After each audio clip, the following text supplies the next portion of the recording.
Mari kita bersatu hati di dalam doa. Bapa kami yang ada di dalam sorga, yang kami sembah di dalam nama Tuhan Yesus Kristus, pada saat ini Tuhan, kami merendahkan diri kami di hadapan Tuhan. Hamba-Mu mohon kepadamu Tuhan, Engkau mengurapi hamba-Mu, Engkau mengurapi kami yang hadir saat ini Tuhan. Sementara firman-Mu diberitakan, biarlah roh hikmat, roh pengajaran yang daripada Tuhan memenuhi akal budi kami, sehingga firman-Mu ini menerangi kami, firman-Mu menjadi pelita bagi kaki kami dan terang bagi jalan hidup kami. Dalam nama Tuhan Yesus Kristus kami berdoa, haleluya, amin. Shalom Aleichem, Besem Hamasya. Saudara-saudara yang dikasihi Tuhan, pada minggu ini tema kita ialah kekayaan bagi jiwa. Eksposisi dari kitab 2 Korintus 8 ayat 1 sampai 9, satu tinjauan tekstual, biblika dan refleksi teologisnya bagi kita yang percaya pada masa kini. Mari kita membaca ayat 9. Karena kamu telah mengenal kasih karunia Tuhan kita Yesus Kristus, bahwa Ia yang oleh karena kamu menjadi miskin sekalipun Ia kaya, supaya kamu menjadi kaya oleh karena kemiskinannya.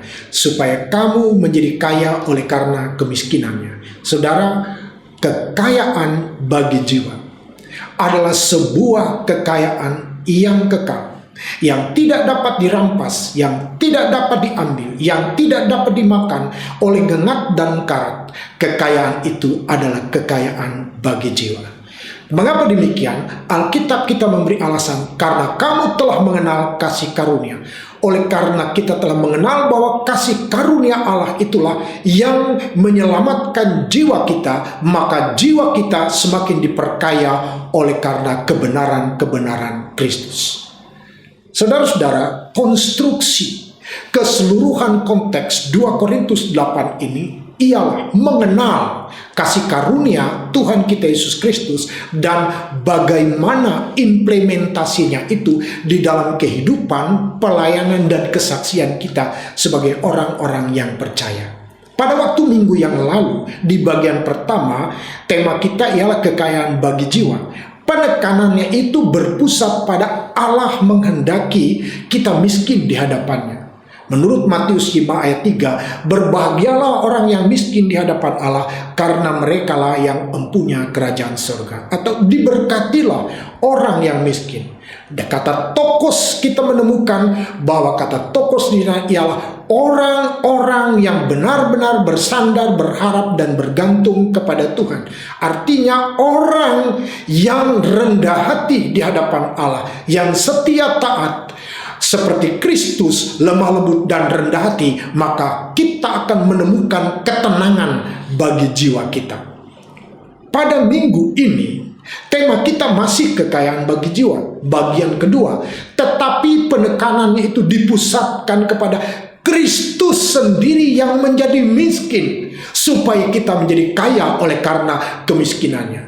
Sekali lagi saya perlu mengingatkan bahwa supaya kita menjadi kaya oleh karena kemiskinannya ini bukan teologi kemakmuran.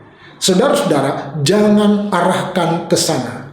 Karena nas ini bermuara kepada kamu telah mengenal kasih karunia yang menyelamatkan jiwamu. Jadi kekayaan ini adalah kekayaan jiwa kita sebagai orang-orang yang percaya kepada Kristus. Mari kita masuk di ayat 1 sampai ayat yang kelima. Konteks ayat ini ialah pelayanan kasih atau ajakan Rasul Paulus kepada jemaat Korintus supaya mereka mau berbagi kepada jemaat yang membutuhkan. Dalam hal ini ada jemaat Yerusalem, dengan memberikan contoh jemaat Makedonia yang kaya dalam kemurahan hati. Mari kita baca ayatnya. Saudara-saudara, kami hendak memberitakan kepada kamu tentang kasih karunia yang dianugerahkan kepada jemaat-jemaat di Makedonia. Selagi dicobai dengan berat dalam pelbagai penderitaan, sukacita mereka meluap, dan meskipun mereka sangat miskin, namun mereka kaya di dalam kemurahan. Aku bersaksi bahwa mereka telah memberikan menurut kemampuan mereka, bahkan melampaui kemampuan mereka. Dengan kerelaan sendiri mereka meminta dan mendesak kepada kami, supaya mereka juga beroleh kasih karunia untuk mengambil bagian dalam pelayanan kepada orang-orang kudus. Mereka memberikan lebih banyak daripada apa yang kami harapkan. Mereka memberikan diri mereka pertama-tama kepada Allah, kemudian oleh karena kehendak Allah juga kepada kami. Saudara, perhatikan di sini. dalam arti lahiriah. Paulus mengatakan bahwa jemaat Makedonia ini miskin, tetapi mereka ini punya kekayaan jiwa, yaitu kemurahan hati. Mereka punya kekayaan itu, sebab itu bagi mereka bahwa apa yang lahir itu bukanlah persoalan bagi mereka untuk melakukan pelayanan kasih. Sebab mereka punya kekayaan jiwa. Jiwa mereka itu adalah jiwa yang sudah diselamatkan, bukan jiwa yang masih ngambang, yang belum tahu apakah saya masuk di dalam kerajaan Allah atau tidak. Tapi mereka adalah mengenal kasih karunia Allah itu. Saudara-saudara, dengan contoh jemaat Makedonia ini punya latar belakang.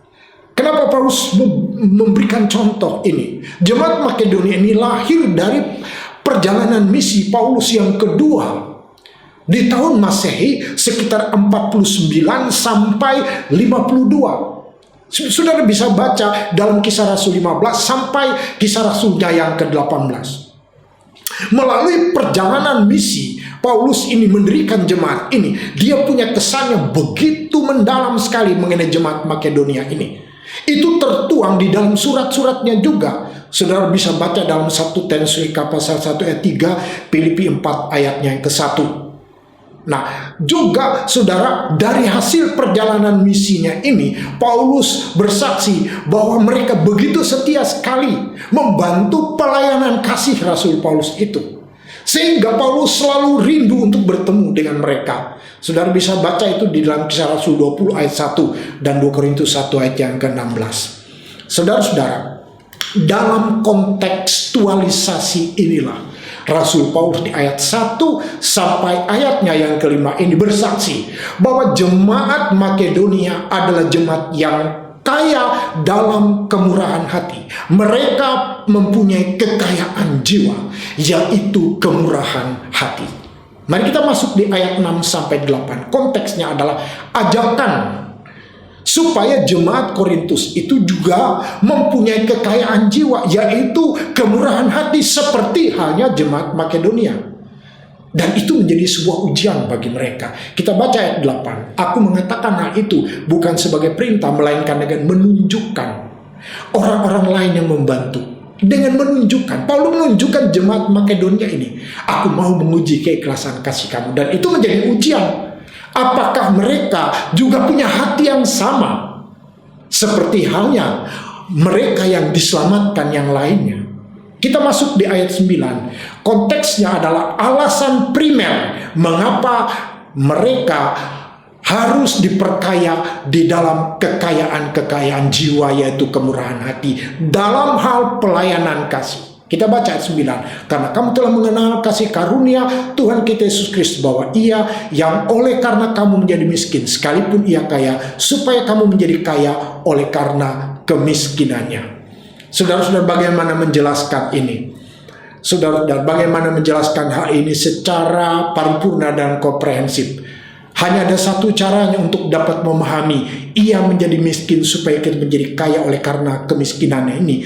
Kalau kita membaca tulisan Rasul Paulus di dalam Filipi pasal 2 ayat 5 sampai yang ke-8, kita akan menemukan kata ia menjadi miskin.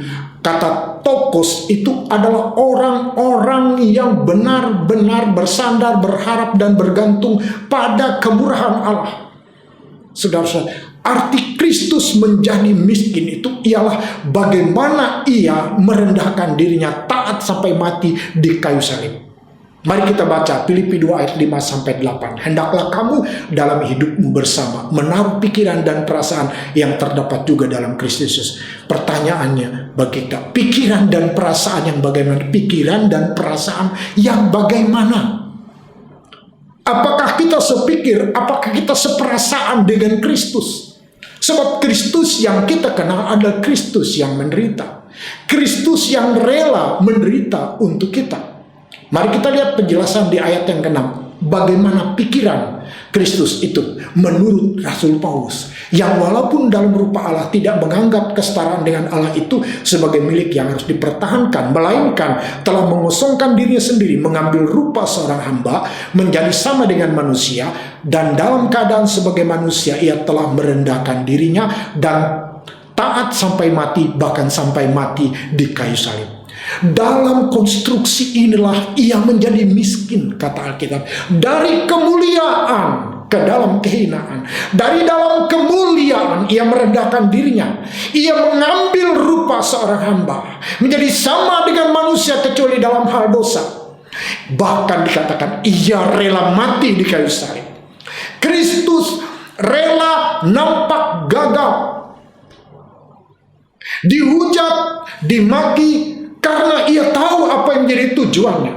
Tujuannya ialah untuk menebus dosa-dosa kita. Saudara-saudara, inilah konstruksi ia menjadi miskin itu. Secara paripurna dan komprehensif Paulus menjelaskannya supaya kita menjadi kaya, mempunyai kekayaan kekal, kekayaan jiwa. Jadi bertentangan sekali apabila ayat ini digunakan supaya kita kaya, banyak duit, banyak harta, banyak ini, kita keliru. Karena nas ini sedang mengarahkan kita untuk memahami harta kekal bagi jiwa kita. Karena dimulai kamu telah mengenal kasih karunia Kristus yang menyelamatkan jiwamu. Refleksi teologis bagi kita, setidaknya ada 2 refleksi teologis untuk kita. Yang pertama ialah bahwa kemurahan hati itu adalah sifat kekal yang bertumbuh oleh pengenalan akan kasih karunia Kristus. Sedangkan pertumbuhan itu sendiri adalah kekayaan bagi jiwa. Jadi saudara-saudara, kekayaan bagi jiwa itu adalah kemurahan hati. Tanda bahwa orang itu bertumbuh di dalam Kristus ialah terpancar, direfleksikan di dalam pelayanan kasihnya. Hatinya akan diubahkan oleh Tuhan untuk bagaimana menjadi orang yang murah hati. Saudara, murah hati tidak sama dengan murahan. Murah hati adalah kualitas. Kualitas, kalau murahan itu bukan kualitas. Murah hati adalah kualitas dari jiwa yang telah diperkaya oleh Kristus. Yang kedua, jika kita berhenti murah hati, artinya kita sedang merencanakan untuk berhenti bertumbuh di dalam kasih karunia Allah. Saudara, kalau kita berhenti murah hati di dalam pelayanan kasih, artinya kita sedang merencanakan diri kita untuk berhenti bertumbuh di dalam kasih karunia Allah. Maka oleh sebab itu marilah saudara-saudara, kita memperluas kemurahan hati kita supaya Kristus menumbuhkan buah-buahnya. Mari kita lihat sabda bahagia Kristus di dalam Matius 5 ayat yang ke-7 berkata, berbahagialah orang yang murah hati, karena mereka akan beroleh kemurahan. Saudara adalah orang yang diberkati oleh Allah. Saudara adalah orang yang berbahagia. Kenapa? Karena saudara adalah orang-orang yang murah hati. Karena itu diberkatilah orang yang murah hati, kata Kristus. Saudara, mari saat ini firman Tuhan ini menguatkan hati kita. Meskipun kita saat ini hidup di tengah-tengah pergumulan, hidup di tengah-tengah pergolakan, hidup di tengah-tengah masalah-masalah dalam hidup ini, belajarlah jadi orang Kristen yang murah hati. Karena apa? Karena jiwa kita diselamatkan oleh Tuhan. Jiwa kita diperkaya. Sebagai bentuk refleksi, cerminan dari jiwa yang kaya itu ialah jadilah orang Kristen yang murah hati demi kemuliaan nama Kristus. Dan kita percaya Tuhan akan menumbuhkan buah-buahnya. Mari kita bersatu hati di dalam doa.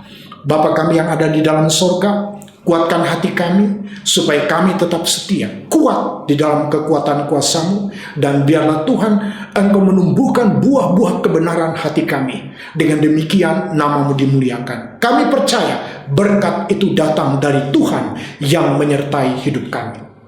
Dalam nama Tuhan Yesus kami berdoa. Haleluya. Amin.